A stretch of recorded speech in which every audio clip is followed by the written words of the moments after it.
Assalamualaikum warahmatullahi wabarakatuh. Perkenalkan, nama saya Sabila Putri Utami. Saya dari Universitas Pancasakti Bekasi dengan NIM 28923500085, Prodi Manajemen. Di sini saya akan mempresentasikan tentang tugas UTS Manajemen Logistik dengan dosen pengampu Ibu Wina Sari Kusumaning Tias, SIP, SIMM, dengan judul Penerapan Manajemen Logistik. Tujuan instruksional khusus. Setelah membaca dan mempelajari bab ini, diharapkan para mahasiswa mampu memahami dengan baik tentang yang pertama, karakteristik mode transportasi, yang kedua, mutu infrastruktur transportasi Indonesia, yang ketiga, hubungan antara transportasi, pemasaran, dan logistik, dan yang keempat, mampu menjawab soal-soal yang diberikan dengan baik. Sistem transportasi adalah bagian integral dari kehidupan manusia, meskipun sebagian orang tidak menyadari betapa pentingnya transportasi itu. Lemahnya sistem transportasi yang dimiliki perusahaan maka akan berdampak pada terhambatnya pengiriman produk ke pelanggan. Dengan demikian juga jika indeks kemantapan jalan raya suatu daerah masih rendah, maka akan berdampak terhadap rendahnya mobilitas penduduk, serta arus barang masuk dan keluar yang terhambat. Dan dalam bab ini kita akan membahas mengenai penerapan manajemen logistik dan segala sesuatu yang memiliki keterkaitannya. Yang pertama, informasi logistik. Dalam melaksanakan kegiatan logistik tidak lepas dari tugas administrasi. Administrasi penting bagi kegiatan logistik karena pada khususnya dan bagi orang organisasi secara keseluruhan. Kegiatan administrasi yang mencatat semua data-data kuantitatif maupun kualitatif akan sangat membantu dalam melaksanakan logistik. Kegiatan administratif yang mencatat semua data kuantitatif maupun kualitatif akan sangat membantu dalam melaksanakan logistik. Data-data tersebut akan memberikan informasi kepada pengelola logistik sehingga mereka akan mengambil keputusan dengan baik dan benar. Ada beberapa keuntungan apabila mengadakan kegiatan administrasi secara tertib, yaitu yang pertama, pemberian informasi dalam sistem pengendalian dengan adanya catatan atau dokumen yang tersimpan dengan rapih. Yang kedua, besarnya risiko yang harus dihadapi organisasi apabila mengesampingkan kegiatan administrasi.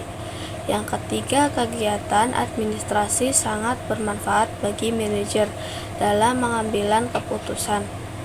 Yang keempat, kegiatan administrasi yang menyajikan statistik yang sering digambarkan dalam bentuk grafik merupakan sumber informasi yang akurat bagi organisasi yang bersangkutan. Yang kelima, dengan adanya pendapat yang mengatakan bisnis tanpa kegiatan administrasi yang tertib akan meraba-raba dalam kegelapan. Yang kedua, karakteristik mode transportasi. Transportasi memberikan keuntungan geografis dalam sistem kegiatan logistik dan cara menghubungkan fasilitas perusahaan dengan kegiatan pasar perusahaan. Biaya transport industri yang menghasilkan produk yang bernilai tinggi adalah rendah, akan tetapi sebaliknya, biaya transport industri yang menghasilkan produk yang bernilai rendah seperti biji, besi, bahan kimia, biayanya akan tinggi. Prasarana transportasi dilihat dari masing-masing cara transportasi melaksanakan kegiatannya. 5. Cara utama kegiatan transportasi dilakukan dengan yang pertama, kereta api, yang kedua, jalan raya, yang ketiga, jalan air, yang keempat, saluran pipa, dan yang kelima, penerbangan udara. Mode truk Daya angkutnya relatif kecil, ongkos atau unitnya relatif murah, kecepatannya relatif cepat, fleksibilitasnya tinggi, dan jarak tempuhnya relatif jauh. Keterangannya bisa door to door. Kereta api daya angkutnya besar, ongkos atau unitnya murah, kecepatannya rendah, dan fleksibilitasnya rendah, jarak tempuhnya relatif jauh, dan keterangannya transport darat, jumlah besar, barang beragam. Mode kapal, daya angkutnya besar, ongkos atau unitnya murah, kecepatannya rendah, fleksibilitasnya rendah, jarak tempuhnya jauh, tepat, keterangannya tepat untuk jarak jauh dan barang beragam. Pesawat, daya angkutnya relatif kecil, ongkos atau unitnya mahal, kecepatannya tinggi, fleksibilitasnya rendah, jarak tempuhnya jauh, dan keterangannya tepat untuk barang yang bernilai tinggi. Mode pipa, daya angkutnya besar, ongkos atau unitnya tinggi, kecepatannya rendah, fleksibilitasnya rendah, jarak tempuhnya jauh, dan keterangannya unit tidak bisa barang lain. Masing-masing alat transportasi ini mempunyai kebaikan dan kelemahan terhadap kegiatan logistik seperti penjelasan berikut. Yang pertama, kereta api. Mode ini memiliki karakteristik dengan daya angkut yang tinggi dan jarak jelajah yang jauh. Walaupun tingkat fleksibilitasnya rendah, namun ongkos ton kilometer rendah karena mampu mengangkut dengan jumlah besar dan efisien untuk jarak jauh. Biasanya digunakan untuk barang yang tingkat density-nya dan stowability-nya tinggi, misalnya pasir, batu bara, minyak, pupuk, dan barang-barang yang menggunakan peti kemas.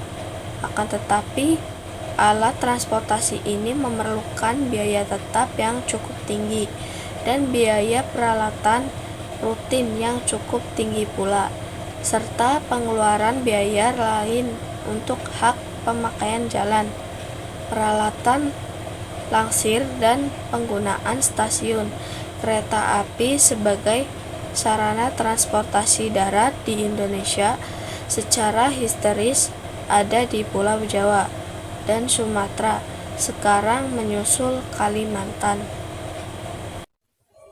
B. Jalan raya.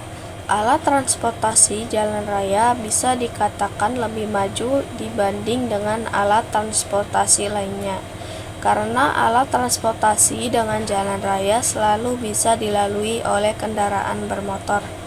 Truk adalah mode angkatan di jalan raya yang sangat populer digunakan di Indonesia karena memiliki fleksibilitas yang tinggi dan mampu melayani door to door. Barang yang diangkut bisa curah maupun dalam peti kemas dan tangki. Untuk barang curah diangkut dengan truk biasa seperti tronton, CDE, dan COD. Untuk peti kemas menggunakan trailer, untuk pasir, batu, dan batu bara menggunakan dump truck, sedangkan untuk cair dan gas menggunakan truk tangki atau pipa. C. Jalan air. Alat transportasi melalui jalan air adalah cara tertua dengan perahu layar, kapal uap, dan saat ini menggunakan tenaga diesel. Terdapat dua jenis pengangkutan, laut dan di daratan. Kapal merupakan mode angkutan laut dengan berbagai ukuran. Umumnya digunakan untuk perdagangan internasional, mengangkut barang dalam peti kemas dan cair dengan kapal tanker. Kelemahan utama transportasi ini adalah fleksibilitas dan kecepatannya yang rendah. Jika asal dan tujuan tidak dekat dengan jalan air, dibutuhkan transportasi tambahan. infrastruktur pelabuhan di Indonesia serta ditingkatkan karena banyak kapal asing yang digunakan untuk mengangkut produk Indonesia. D. Saluran pipa. Saluran pipa adalah alat transportasi yang digunakan untuk mengangkut minyak bumi, gas alam, LPG, BBM, air, dan zat kimia. Kelebihan saluran pipa termasuk pergerakan intermiten dan produk yang bergerak secara kontinu dengan biaya variabel rendah dan biaya tetap tinggi. Biaya tinggi disebabkan oleh hak jalan, stasiun pengawas, dan kapasitas pemompaan. Aliran produk dapat dipantau dengan komputer, dan kondisi cuaca serta masalah buruh tidak terpengaruh besar pada operasi. Yang pertama, aliran produk dalam pipa dimonitor dan dikendalikan komputer. Yang kedua, hilang, rusak, bocor, atau pecah secara teori bisa terjadi, akan tetapi karena diperhitungkan dengan akurat dalam praktiknya jarang terjadi. 3. Dalam upaya memindahkan produk melalui pipa, kondisi cuaca memiliki dampak kecil karena sudah diperhitungkan secara cermat, yaitu tahap terhadap cuaca ekstrim. Yang keempat, memindahkan produk melalui pipa adalah bukan pekerjaan padat karya atau labor intensif, sehingga walaupun terjadi buruh, absen, bahkan mogok sekalipun berdampak kecil terhadap operasi ini. Pengangkut udara. Pesawat adalah alat transportasi yang dapat mengangkut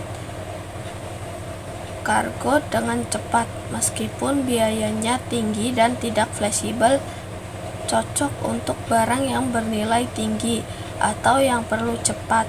Perencanaan logistik tidak bisa mengabaikan transportasi dan persediaan, karena keduanya merupakan elemen penting dan mempengaruhi biaya total distribusi. Pada ilustrasi tabel terlihat kebetulan yang paling kecil ongkosnya adalah menggunakan mode truk dengan penjelasan sebagai berikut. Karakteristik ongkos mode kereta api adalah memiliki ongkos transport yang lebih rendah dibanding truk dan pesawat, tetapi ongkos persediaannya tinggi karena lambatnya produk dikirim ke pelanggan. Yang kedua, karakteristik ongkos mode pesawat adalah memiliki ongkos transport yang tinggi, tapi ongkos persediaannya rendah karena cepatnya produk sampai ke pelanggan. Yang ketiga, karakteristik mode truk adalah memiliki ongkos yang transport dan ongkos persediaan besarnya berada di antara ongkos kereta api dan pesawat. Yang keempat, apabila ongkos transportasi dan persediaannya dijumlahkan, akan diperoleh ongkos total, dan ongkos total yang paling kecil berada pada mode truk. 3. Hubungan antara transportasi, pemasaran, dan logistik. Transportasi bertugas memindahkan produk ke pasar yang jauh dari produsen. Hal ini meningkatkan nilai bagi pelanggan agar produk tiba tepat waktu, tidak rusak, dan dalam jumlah yang sesuai. Transportasi penting dalam memuaskan pelanggan dengan pengiriman yang tepat waktu. Ketersediaan dan ongkos transportasi mengaruhi keputusan bisnis, seperti apa yang harus diproduksi, di mana menjual, lokasi fasilitas, dan sumber material. Transportasi juga merupakan biaya terbesar dalam logistik, memengaruhi harga jual produk, terutama untuk komoditas bernilai rendah dan lebih sedikit untuk produk mahal. Faktor-faktor yang mempengaruhi biaya atau harga dikelompokkan menjadi dua kategori, yaitu faktor berelasi dengan produk dan faktor berelasi dengan pasar. Berelasi dengan produk, yaitu faktor-faktor tersebut meliputi kepadatan, kemampuan muat, kemudahan penanganan, dan keberhargaan. Kepadatan berpengaruh pada ongkos transport. Semakin tinggi kepadatan, semakin rendah ongkosnya. Kemampuan muat menunjukkan seberapa banyak produk yang diisi dalam ruang kendaraan. Kemudahan penanganan berarti semakin mudah produk yang ditangani, semakin rendah ongkos transportnya. Keberhargaan menunjukkan bahwa barang yang bernilai tinggi memerlukan ongkos transport yang lebih mahal. Karakteristik barang berbahaya juga harus dipertimbangkan karena membutuhkan kemasan pelindung yang kuat. Berelasi dengan pasar. Karakteristik produk dan faktor yang berelasi dengan pasar sangat penting mempengaruhi terhadap ongkos atau harga, terutama yang pertama, tingkat persaingan inter dan antar modal. Yang kedua, lokasi pasar yang menentukan jarak angkut barang. Yang ketiga, regulasi angkutan transportasi. Yang keempat, keseimbangan atau ketidakseimbangan lalu lintas angkutan ke atau dari pasar. Yang kelima, pergerakan produk musiman. Yang keenam, produk yang diangkut secara domestik atau internasional. Pihak manajemen berupaya agar faktor-faktor tersebut diintersep dengan baik, agar ongkosnya yang dikeluarkan pihak perusahaan menjadi efisien dan tingkat pelayanannya kepada pelanggan tetap tinggi. Yang kelima, kasus dan solusi. A. Kasus: terdapat dua pabrik, yaitu A dan B, yang memproduksi produk X dengan biaya produksi 1.000 per unit, ongkos transport pabrik 200 dan pabrik 1.300. Harga produk X di pasar adalah 1.300. Jelaskan analisa Anda terkait penerapan manajemen sistem logistik yang efektif untuk menghasilkan laba optimum. B. Solusi. Kedua perusahaan memiliki biaya produksi yang sama, namun perusahaan B tidak bisa mengelola dengan baik, sehingga tidak mendapat keuntungan dan harus menaikkan harga. Daya saing perusahaan B rendah. Transportasi berperan penting dalam meraih laba dan meningkatkan daya saing. Perusahaan perlu fokus tidak hanya pada produksi, tetapi juga pada pengiriman dan pengadaan barang. Meningkatkan efisiensi transportasi dapat membantu menghadapi tantangan bisnis. Perusahaan A biaya produksinya per unit 1.000, labanya 100 dan ongkos transport per unitnya 200 ke pasar P dengan harga jual 1.300. Dengan ongkos transport 300, belum diketahui labanya ke perusahaan B dengan biaya produksi per unitnya 1.000. Dan hanya ini yang dapat saya sampaikan, selebihnya mohon maaf. Terima kasih atas perhatiannya. Saya akhiri presentasi penerapan manajemen logistik ini dengan harapan memberikan transparansi yang baik, dan semoga apa yang saya sampaikan dapat bermanfaat bagi kita semua. Wassalamualaikum warahmatullahi wabarakatuh.